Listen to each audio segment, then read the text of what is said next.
Bem-vindos ao Da Capa à Contra Capa. No seu discurso inaugural do atual mandato como Presidente dos Estados Unidos, Donald Trump citou a política pró-tarifas de William McKinley, o último chefe de Estado norte-americano do século XIX. A pulsão protecionista e a tendência para erguer barreiras comerciais não são novas na história das relações económicas internacionais. Mas afinal, o que é que a história nos ensina sobre estes movimentos? E para onde caminham, afinal, as relações de força que estamos a observar na economia mundial? Na verdade, quem ganha e quem perde com uma nova realidade político-económica global que se pode desenhar com as medidas que agora se anunciam. Para esta conversa convidámos Joana Silva, professora na Católica Lisbon desde 2019, e Álvaro Ferreira da Silva, professor da Nova SBE, especialista também em História da Economia, para esta conversa no Da Capa à Contra Capa, uma parceria da Renascença com a Fundação Francisco Manuel dos Santos.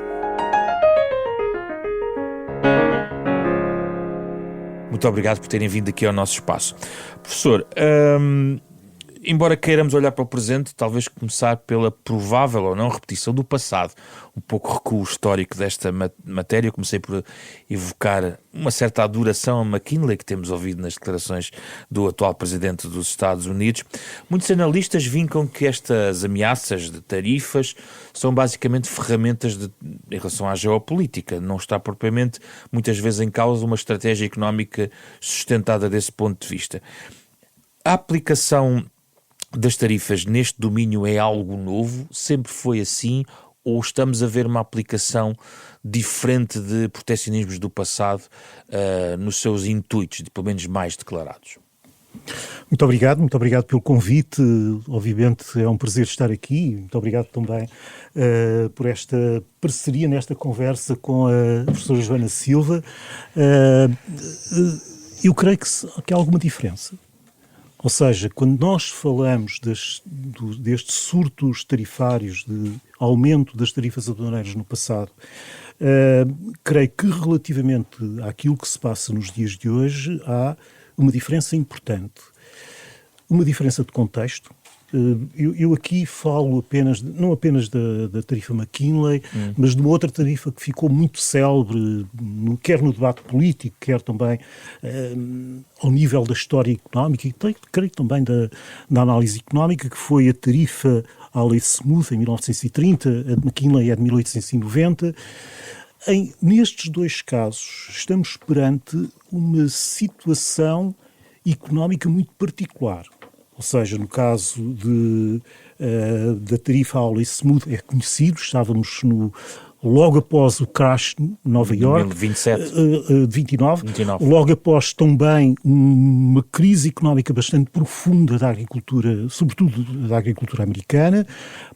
A tarifa de Hawley-Smoot compreende-se tão bem, ou entende-se tão bem, nesse quadro de uma crise económica importante nos Estados Unidos. As tarifas aduaneiras de McKinley, 1890, estão no quadro daquilo que antes era chamado a Grande Depressão. Ou seja, a Grande Depressão começou por ser chamada a um período longo de recessão, com duas crises financeiras muito importantes, nos anos 70 e depois nos anos 90. São estas duas décadas, entre início de 70 e meados dos anos 90, que é uma longa depressão, não apenas na economia americana, uma longa recessão, não apenas na economia americana, mas também no conjunto das economias mundiais. Mas são respostas de estratégia económica interna? São respostas de estratégia económica interna, ou seja, no sentido de proteger quer os interesses económicos no domínio agrícola, são sobretudo aqueles mais vincados na tarifa Hawley-Smoot, ou industrial, da indústria transformadora. E não com braços de sanção geopolítica? E não com braços de sanção. E por isso é que estas medidas, pelo menos aquilo que foi anunciado, aquilo que está no domínio público, que é apenas o que conheço, são bastante diferentes. Ou seja, vejamos, no caso, a primeira situação foi o caso da Colômbia. A Colômbia é ameaçada de tarifas aduaneiras para permitir o repatriamento de imigrantes ilegais dos Estados Unidos para a Colômbia. A seguir, o caso do Canadá e do México, as tarifas há uma ameaça, as tarifas são suspensas por um mês em troca de medidas de proteção das fronteiras. E no caso da China, há uma retaliação por parte da China, mas no caso digamos, das medidas americanas, o pedido que existe relativamente à China é o controle das exportações de fentanil. Ou seja, não se trata de nenhuma medida que tenha como objetivos a proteção do emprego ou a proteção da indústria transformadora ou até motivos de caráter fiscal, que também pode haver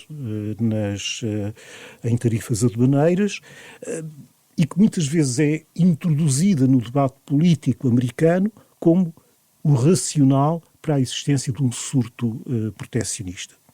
Certo. Professora Joana Silva, além desta matéria, a ideia de protecionismo em si atravessou o passado económico de muitas das grandes potências. Desse ponto de vista, é um velho conhecido das estratégias económicas das grandes potências. Há pouco, aqui antes de começarmos, estávamos aqui a falar, fora de gravação com o professor, sobre as flutuações dos momentos mais protecionistas e menos protecionistas. Estamos a chegar ao fim de um período de exceção onde o comércio internacional floresceu e estamos a voltar a algo que, na verdade, tem marcado a norma de algum ponto de vista. Muito obrigada pelo convite. A globalização tem sido um foco de crescimento. Até à grande crise financeira de 2008 houve um processo acelerado de globalização. A partir daí tem-se visto um abrandamento da importância das exportações e importações no PIB internacional. Nesse sentido, estamos a partir dessa altura numa nova era. Em que diferentes países estão em diferentes fases, já estão a abrandar mais ou menos, mas que de facto é uma altura em que a expansão do comércio internacional tem sido mais contida. Essa expansão teve algumas fases. O comércio, a importância dos países em desenvolvimento no crescimento no comércio internacional aumentou muito. A importância do comércio dentro do mesmo setor e dentro da mesma firma aumentou muito. A importância do comércio nos serviços versus comércio na parte do setor manufatureiro aumentou muito. Portanto, a natureza da própria globalização alterou-se ao longo do tempo. Neste caso, o que estamos a falar é de uma situação em que existe agora maior incerteza, uma ideia de protecionismo como um ambiente em que a globalização é um jogo de soma zero, em que os nossos ganhos são as perdas dos outros, e essa não é a realidade. O que os estudos apontam é que, de facto, na globalização há ganhos além das perdas dos demais. Então, porquê é que se aplica protecionismo como algo que, certamente, terá um impacto sobre os consumidores, por exemplo, norte-americanos? O protecionismo e as guerras tarifárias são guerras que raramente são curtas e raramente se ganham. Geram também muita incerteza, o que em si traz logo perdas. Há um estudo muito conhecido em que associa o declínio do setor manufatureiro americano a guerras de comércio internacional, em que o facto de eles terem criado incerteza levou à retração do investimento. Portanto, tem logo esse efeito imediato de criar... E terá esse efeito, eventualmente. Segundo os estudos anteriores, parece sugerir que esse é um efeito claro em alturas anteriores, portanto, esperado agora. Depois, claro, se tem um preço maior, o preço ao consumidor dos produtos internacionais vai aumentar, e o preço também para as empresas que utilizam esses produtos como inputs vai aumentar. Portanto, os custos para as empresas aumentam. E nesse sentido, criam-se problemas imediatos quer dos custos das empresas, quer do custo do cabaz de consumo dos consumidores. E, se pensar, um dos grandes focos de crescimento para as empresas é a penetração em mercados mais vastos. Penso num país como Portugal, para as nossas empresas, somos uma economia muito aberta, normalmente quanto em países mais pequenos, a abertura ao comércio internacional para ter um acesso ao mercado maior é maior. Nesse sentido, é uma condição não suficiente, mas necessária muitas vezes ao crescimento económico. Portanto, nesse sentido, é uma má notícia que tem impacto direto e imediato através da incerteza incerteza que gera na questão dos investimentos e depois tem impacto porque gera retaliação, como falávamos. Portanto, um aumento seletivo de algumas tarifas leva depois outros países a responder, aumentando outras, quer diretamente a esse destino, quer a destinos de produtos importantes que sejam inputs para as empresas desse país. Já vamos falar um bocadinho da Europa e de Portugal. Professor, é o fim da globalização como ela tem sido desenvolvida nos últimos anos? Não sabemos. Não sabemos. Eu creio que, gostava de acentuar isto, que o impacto político é maior, que terá também impacto económico, mas o impacto político é maior. É como se nós estivéssemos a regressar à política da canhoneira nas relações internacionais. Ou seja, a política da canhoneira, no sentido da utilização da força armada naval para abrir portos às relações comerciais e políticas, ou, no caso de Portugal, para nos levar a aceitar o ultimato de 1890, em que tivemos não apenas a ameaça diplomática, mas também a ameaça naval. Neste caso, não está em cima da mesa, neste momento, a força armada, a utilização da força armada propriamente dita, mas as tarifas estão a ter o mesmo papel. Ou seja, estão a ter o mesmo papel de criação da incerteza, não apenas em termos económicos, mas também em termos políticos. Incerteza porque também podem ser retiradas, são colocadas, são retiradas, Exato. Não há uma estabilidade, uma estratégia perceptível e continuada. Mas esse é o ponto essencial. A incerteza é retirarmos de um ambiente que era sobretudo marcado por multilateralismo, pela existência, enfim, dos Estados Unidos, potência dominante, mas do ponto de vista do exercício formal do seu poder económico ou militar, ele fazia-se no quadro de instituições, que são as instituições que nós herdamos de Bretton Woods. Sim. E, no caso das Nações Unidas, até logo após a Primeira Guerra Mundial, esse ambiente parece estar a desaparecer. E isso é também muito mais preocupante. Isso, a analogia com a história, também nos torna ainda muito mais atentos relativamente a esta diferença que está a suceder. Ou seja, há pouco falávamos também em conversa, antes da nossa conversa, os três, que nós ainda vamos ter saudades do período de multilateralismo herdado de Bretton Woods, herdado da Segunda Guerra Mundial. E eu creio que essa é uma grande verdade. Aliás, mesmo em termos tarifários, estas tarifas, se fossem aplicadas, as que foram anunciadas no decorrer, enfim, há uma semana atrás, quer relativamente ao Canadá, quer relativamente ao México e também à China, iriam colocar o nível tarifário dos Estados Unidos semelhante àquilo que foi o nível tarifário dos Estados Unidos há 70 anos atrás, no início dos anos 50. Eu creio que as duas coisas nos apontam sobretudo para isto. Estamos a mudar, não sei se é o fim da globalização, não estou na cabeça do atual Presidente dos Estados Unidos, felizmente ou infelizmente, nem da administração americana. Creio, no entanto, que estes sinais são muito graves relativamente a este ambiente de discussão multilateral que, mal ou bem, tem sido utilizado nas relações económicas e nas relações políticas nas últimas décadas. E eu acho que o teste fundamental, espero que não esteja para breve e não seja grave, é a situação, é uma situação de crise financeira. Será que a Reserva Federal irá ter o papel que teve como lender of last resort em várias crises financeiras ou não? Esse é o grande papel. O que é que a professora acha sobre isto? Eu acho que a globalização é um processo que está em andamento e que o que a maior parte dos académicos pensam é que será uma situação de slowbalization, portanto o abrandamento da globalização que tinha crescido a um ritmo muito, muito acelerado, mas que não era sustentável de continuar esse ritmo, embora progredisse, ou então desglobalização, que menos acreditam que seja o caso. Desglobalização é quando há o retorno de investimento que estava no estrangeiro para o país e uma diminuição do peso das trocas comerciais na economia. nesse sentido, acho que a maior parte dos académicos acreditam que é mais desglobalização do que é um processo de globalization mais do que desglobalização. Eu acho que concordo, digamos, pôr os economistas a adivinhar o futuro é como dar credibilidade aos astrólogos, não é? Não sabemos, a questão é que não sabemos, há muita incerteza, não se sabe o que exatamente vai acontecer. Agora, uma onda de protecionismo tem consequências.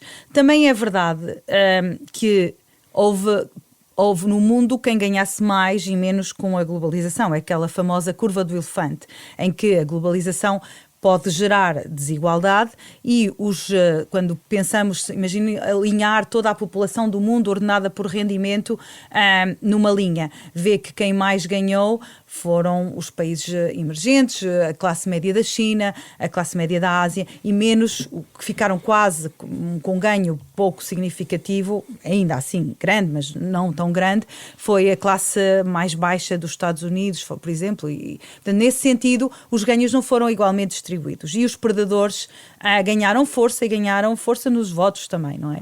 E eu acho que aí também deviam, enquanto académico, eu acho que fazemos um pouco a meia-culpa, no sentido que nós enfatizamos sempre muito os ganhos da globalização, estudamos muito isso e que existem, mas não nos preocupamos tanto na compensação dos perdedores, digamos, nos custos de ajustamento que este processo ia ter. Mas o multilateralismo tem uma vantagem para quem tem menos recursos. O Sul Global, por exemplo, precisa do multilateralismo. Os tratados de comércio, quer dizer, são essenciais para alguns desses países. Por exemplo, se entrarmos numa onda de protecionismo, o que é que vai acontecer ao Nação Mundial de Comércio? Vai deixar de fazer sentido como tal? E que impacto é que isso pode ter? Se comparar realmente acordos multilaterais versus acordos bilaterais ou regionais, os regionais só abrangem a região em questão, os bilaterais entre dois países é de acordo com as suas preferências. No acordo multilateral está a baixar o nível geral de protecionismo. Portanto, nesse sentido, é uma situação mais distante do protecionismo e repara, um país pode sempre fazer desvio de comércio. Se não consegue exportar para destino A, consegue exportar para destino B. E depois começam-se a gerar estas negociações para quem está fora do acordo e pode haver um bocado o que se chama race to the bottom, toda a gente a tentar o melhor e chega-se a uma situação insustentável. Nesse sentido, o multilateralismo é melhor para a globalização. Mas a OMC poderá ficar em causa como instrumento de regulação global? Sobre isso não me queria pronunciar, acho que é mais uma vez futurismo. Acho que instituições que geram multilateralismo são muito importantes. A OMC tem um papel muito importante, espero que continuem no sentido de promover a economia e com esta noção de que alguma desigualdade pode estar a ser gerada e que é importante ter em consideração, mas não é esta a solução. E outra questão é, embora os Estados Unidos tenham agora esta posição, cuja natureza e a dimensão ainda não conhecemos bem, depois isto é um jogo em que se procura uma reação. E por exemplo, na Europa discute-se também a magnitude eventual da retaliação, ou seja, a retaliação pode não ser simétrica, desse ponto de vista pode ser um pouco assimétrica, até para manter o resquício do multilateralismo económico. Isso faria algum sentido como estratégia económica para um bloco, por exemplo, como a União Europeia? Isso é um bocado o que eu dizia de que nunca se ganham, todos perdem nas guerras comerciais, porque não se para, portanto, um país faz, outro retalia, outro faz, outro retalia, e no fim quem perde é o consumidor e as empresas e a economia. Portanto, nesse sentido não é uma boa solução. Agora, os blocos em si adotarão a estratégia que acharem melhor, mas eu acho que é importante pensarmos no que queremos, entendermos os efeitos do que já está a acontecer para o investimento, para a procura internacional e dentro disso reagir. Pode não ser de uma forma retaliatória direta, é como é que nós fortalecemos o mais possível a nossa economia dado o que está a acontecer e que não controlamos. É um bocado como a vida de cada um. No que nós controlamos, devemos dar o nosso melhor. O resto devemos ter em consideração e atuar em consonância, mas não é necessariamente pão, queijo, não é? Professor, Estados Unidos de um lado e China do outro, este desenho de dois blocos, Que impacto terá, por exemplo, uma Europa? Que terá que decidir se quer ficar de um lado, se quer ficar do outro? Vai aliar-se aos Estados Unidos? Poderá aliar-se, estamos a falar hipoteticamente, aliar-se aos Estados Unidos porque há também questões que unem, de facto, os Estados Unidos e a Europa, do ponto de vista, nomeadamente, da questão da propriedade intelectual e outras questões que preocupam em relação à China. Como é que acha? Qual é o desafio para a Europa neste contexto? Eu creio que a situação, tal como se desenha hoje da economia mundial, nomeadamente em termos do comércio internacional, eventualmente seria mais favorável a uma resposta de um bloco como a Europa do que a situação a seguir à tarifa que há pouco referi, no início da nossa conversa, de Alice Smooth, em 1930. Em 1930, os Estados Unidos representavam cerca de 50% do comércio mundial. Ou seja, um aumento das tarifas aduaneiras por parte dos Estados Unidos tinha um efeito dramático, teve um efeito dramático no comércio mundial. Há uma espiral de queda do comércio mundial de 2/3 em cerca de 3 anos após 1930. Porque depois há aquilo que a Joana estava há pouco a referir, os efeitos retaliatórios por parte dos diferentes parceiros, no sentido de proteger a sua própria economia relativamente aos efeitos de medidas protecionistas por parte de outrem. Ora, numa situação em que o equilíbrio é maior, em que há vários países importantes no comércio internacional, ou blocos importantes no comércio internacional, os Estados Unidos, mas também a Europa, a China, mercados como o Brasil, a Índia, etc., eventualmente seria mais fácil a um bloco importante do ponto de vista económico, como é, mas pouco importante do ponto de vista político, como é a Europa, posicionar-se não tendo medidas retaliatórias, mas procurando acordos com outros países, com outros parceiros. Mercosul, Índia... E com a própria China. Com a própria China. O problema aqui é, de facto, as características da China em termos de regime, que põem grandes dificuldades a essa estratégia quase de isolar... Não sei se posso dizer isto na rádio, o bully. Há um bully. Vamos isolá-los, o resto da turma vai fazer acordos entre si, não atacar o bully, porque se calhar isto não tem bons resultados, mas isolar esse bully. O problema aqui é, de facto, a natureza do regime da China. Mas a Europa aplica outras barreiras que não são tarifas no caso da China. É o caso de requisitos técnicos e um conjunto de outras barreiras. Sanitários, enfim. Não é? Exato. E em relação a outros países, não apenas em relação à China em particular? Mas em relação à China em particular. Eu penso que uma estratégia sensata é surgir, e eu aqui cito até as declarações da Sra. Van Leyen, que referiu no quadro de tratados comerciais com países sul-americanos. Bom, vocês sabem que aquilo que contam connosco é exatamente aquilo que está escrito. Ou seja, não vamos mudar a nossa opinião daqui a uma semana, 1 ano, 2 anos, 5 anos. E essa é uma estratégia correta em relação a qualquer parceiro, seja comercial, seja pequeno ou seja grande. Agora, é muito diferente, é muito difícil ter, relativamente a estes dois blocos, que são dois blocos antagónicos, de um lado os Estados Unidos ou China, uma posição que privilegie, face a medidas de pressão económica ou de pressão política por parte dos Estados Unidos, que privilegie o bloco chinês, devido aos condicionalismos que há pouco referi. O que é que deve a Europa fazer, na sua opinião? Não indo assim diretamente por aí, que eu acho que não me cabe a mim decidir, eu acho que é preciso pensar, quando se pensa no que é importante economicamente fazer um bloco neste momento, eu acho que tem que se pensar em duas coisas que eu acho que já foram aqui faladas, que é, uma é o que é que eu posso fazer em matéria de comércio internacional, tanto que acordos de comércio posso fazer, que abrangendo barreiras tarifárias e não tarifárias, mas outra é também o que é que eu posso fazer à economia em si, fora do comércio internacional. Qual vai ser a minha política de inovação, qual vai ser a minha política de emprego. qual vai ser a minha política industrial. Tudo isto vai afetar as exportações do país, vai afetar o efeito que tudo isto tem na economia e finalmente, o crescimento que vamos ter. Portanto, eu acho que é importante pensar para a Europa, para os países em desenvolvimento, para as diferentes economias, não só o que fazer no domínio do comércio internacional, mas também nestas outras políticas que afetam a sua performance económica. Mas como é que eu posso ter uma política de inovação quando tenho problemas relacionados com propriedade intelectual com a China ou com o mercado de trabalho em que o peso, por exemplo, dos salários que se pagam num determinado bloco é completamente diferente face ao outro? São fatores que mexem com esses.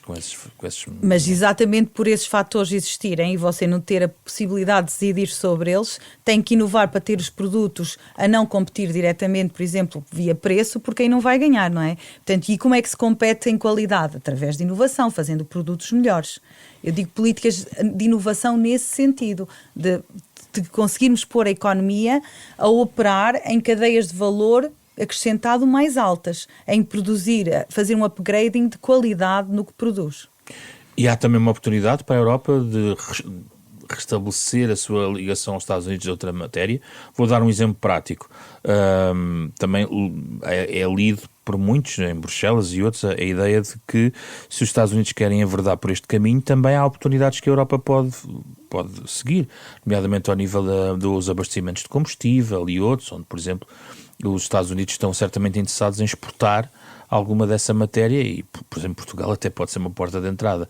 Desse ponto de vista, há algum benefício para a Europa que possa surgir deste processo? É normal que este processo, seja ele qual for, gere problemas e oportunidades. E há oportunidades também. Será importante, claro, se há uma mudança de procura para os produtos num certo destino, em termos relativos, ficamos mais ou menos atraentes em termos dos nossos produtos. Portanto, é isso que eu digo quando fazemos desvio de comércio. Se eu deixo de ser competitiva num mercado, tento ser competitiva noutro mercado. Agora, este competitiva noutro mercado, eu gostava que fosse com produtos de melhor qualidade, com mais valor acrescentado, porque são esses que depois dão mais produtividade, mais salários, de uma forma sustentável. Portugal, por exemplo, precisava de fazer este upgrading das cadeias de valor em que participa, passarem a ser de produtos de mais alta qualidade, com mais investigação e desenvolvimento, com mais valor acrescentado. Isto era uma coisa necessária para muitas economias europeias e isso não se alterou. A necessidade disso não se alterou. E acho importante olharmos também para isso. Eu acho que é um ponto que às vezes escapa. Professor, não há de facto dados muito concretos e contas totalmente fechadas sobre os impactos para Portugal deste ponto de vista, quer dizer, há algumas estimativas, mas não há. Ainda recentemente o Banco de Portugal, no seu boletim de dezembro, publicou um estudo sobre esta matéria, onde apenas concluía que nos últimos anos houve um reajustamento das empresas portuguesas, redirecionando exportações para países com tarifas mais baixas e, portanto, não há assim, nesta altura, não é possível tirar uma grande conclusão, mas vejo outros estudos que indicam que Portugal, de certa maneira, está mais protegido, por exemplo, do facto da sua natureza de comercial de ser, obviamente, intracomunitária, muito forte. Como é que vê o impacto para o nosso país destas tensões e destes proteccionismos vários, naturalmente com os Estados Unidos à cabeça? Eu vejo sempre no quadro daquilo que acontecer à Europa. Ou seja, Portugal é demasiado... Enfim, a economia é demasiado pequena para o seu comércio bilateral ser muito afetado ou pouco afetado por estas medidas. Creio que depende muito da forma como as medidas afetarem a economia europeia no seu conjunto. A Europa tem vários problemas, mas no curto prazo tem dois grandes problemas para responder do ponto de vista económico e político a medidas deste tipo. O primeiro problema tem a ver com a sua maior economia, a alemã, estar no estado em que sabemos, acho que no último trimestre, teve mais uma vez um crescimento negativo.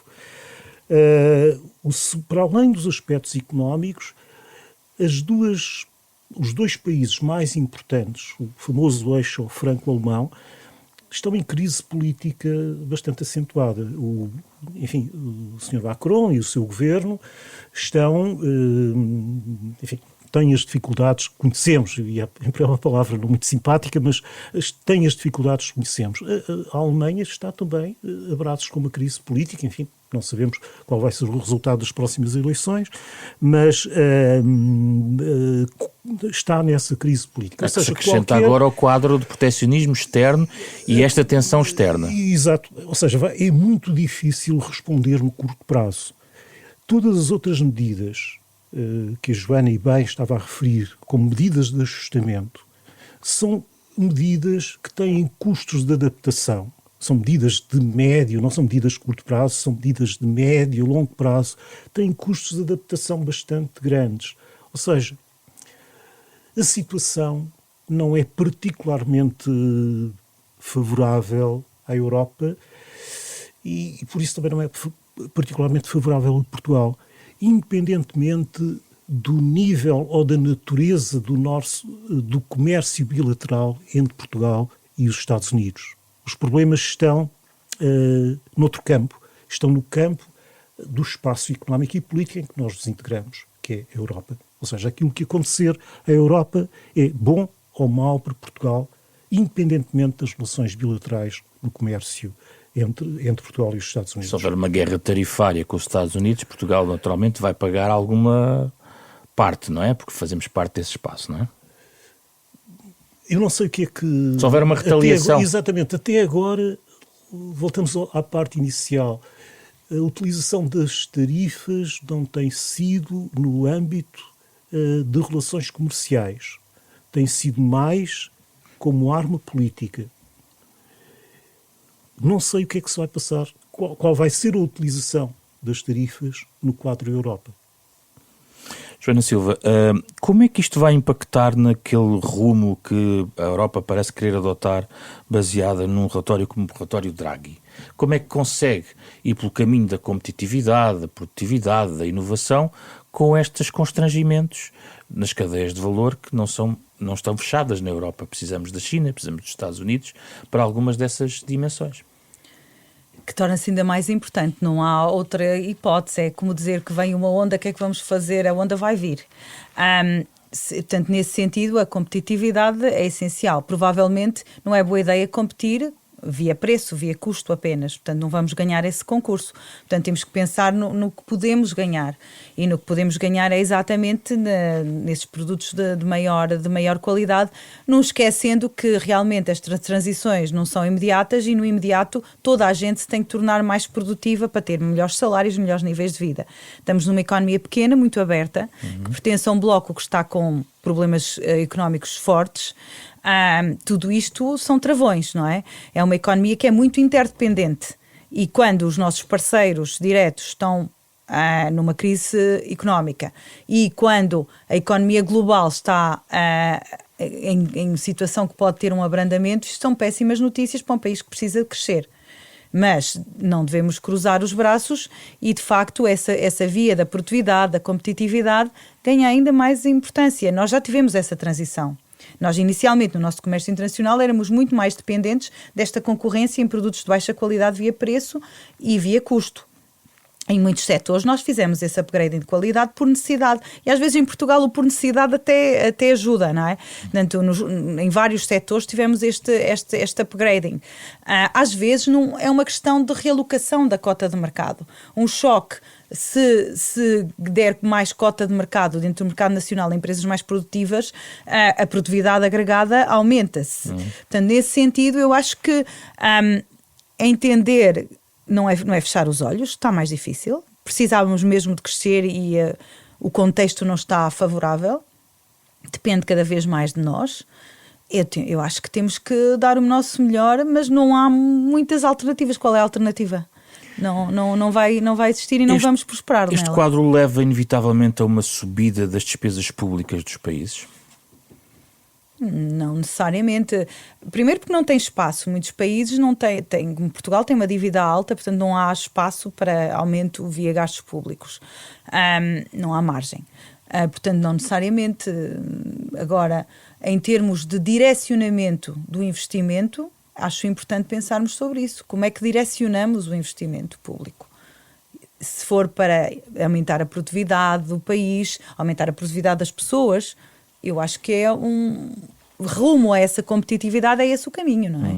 Não é portanto, nesse sentido, eu acho que é mais como gastamos o dinheiro do que onde é que vamos arranjar mais dinheiro para gastar, porque não há muito, nem que queiramos, digamos, não há espaço.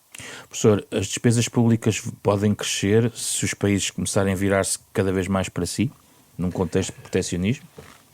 Eu acho que no curto prazo podem crescer, mais uma vez, por pressão política da administração americana. Ou seja, um dos grandes focos de atenção da atual administração americana tem a ver com a contrapartida em termos financeiros nas despesas militares dos restantes parceiros da NATO. E não querendo adivinhar qual vai ser o ponto de ataque da administração americana, eu creio que esse vai ser um dos aspectos em cima da mesa. E, de facto, se quisermos chegar aos 4% do PIB em despesa militar, para países como Portugal, é um importante acréscimo das nossas despesas militares e tem, obviamente, um peso importante nas contas públicas. E eu creio que mesmo que esse vai ser o aspecto importante das negociações entre a Europa E os Estados Unidos. E em que uma eventual pressão tarifária tenha, afinal, como objetivo um fim político, como foi o caso no México, no Canadá e na própria China. Está uma oportunidade. A questão de inovação, também na área da defesa, tem-se dito que é uma possibilidade e uma oportunidade também para a Europa. É isso? Ganhar a oportunidade no meio desta tensão? Ganhar a oportunidade, sim. Agora, se o setor estratégico é defesa, acho que é altamente debatível do ponto de vista económico. Do ponto de vista económico, eu não acho que haja muitos países no mundo que tenham tido o crescimento do emprego e dos indicadores de bem-estar da sociedade fortes, apostando na empresa, no setor militar. Porque se diz muito a ideia de apostar nisso tem um impacto sobre o Estado Social e as despesas sociais. Sobre tudo o resto, não é? Num orçamento que digamos, tem um orçamento fixo. Se gastar mais num sítio, tem que cortar noutro, não é? E já está no essencial, já está numa situação em que não há muito low-hanging fruits, não é? Nesse sentido, não chamaria, teria outras prioridades. Quando eu penso em cadeias de mais alto valor, penso numa economia... imagine, dentro da manufatura de produtos de mais valor acrescentado. Não é o têxtil básico, é o têxtil mais sofisticado. Não é o sapato básico, é o sapato com mais design. É mais na parte dos produtos tecnológicos, com mais alta intensidade de capital, tecnologia. Portanto, é mais um movimento na economia como um todo, mais do que escolher setores e menos que esses setores sejam ligados a conflitos, potenciais conflitos. Eu não acho que haja uma vontade no mundo que, digamos, que passemos a uma situação de guerra generalizada. Acho que estes movimentos que existem é no sentido de promover mais a economia interna e gerar por essa via mais receita, não é? E cortar os impostos de uma maneira mais liberal. Nos Estados Unidos, por exemplo. Portanto, não é necessariamente uma situação que se queira agora fazer da indústria do armamento o grande objetivo económico. Isso aí nunca vi resultar em larga escala. É importante termos, é um setor muito capital intensivo, etc. E perigoso em outros domínios, mas, digamos, para o bem-estar da população, é importante que setores em que trabalhem mais pessoas e em que tenham mais ligação a outros que trabalhem mais pessoas e que gerem valor acrescentado alto, que se desenvolvam. Uma economia baseada na parte militar não me parece uma economia, não vou lembrar-me assim de todos os países do mundo um caso de sucesso. Muito obrigado pela vossa presença, Álvaro Ferreira da Silva, Joana Silva. Olhámos aqui para o que está a mudar na economia mundial, à luz também desta pulsão protecionista e da aplicação de tarifas que está a dominar o debate económico-político em todo o mundo. Este é um programa da Renascença em parceria com a Fundação Francisco Manuel dos Santos, disponível na versão integral em podcast nas plataformas digitais habituais. O genérico original deste programa é do pianista Mário Lajinha. Fizeram o programa esta semana Ana Marta Domingos, Rui Glória, Diogo Casinha e José Pedro Frazão. Na próxima semana voltamos para conversar sobre outro tema.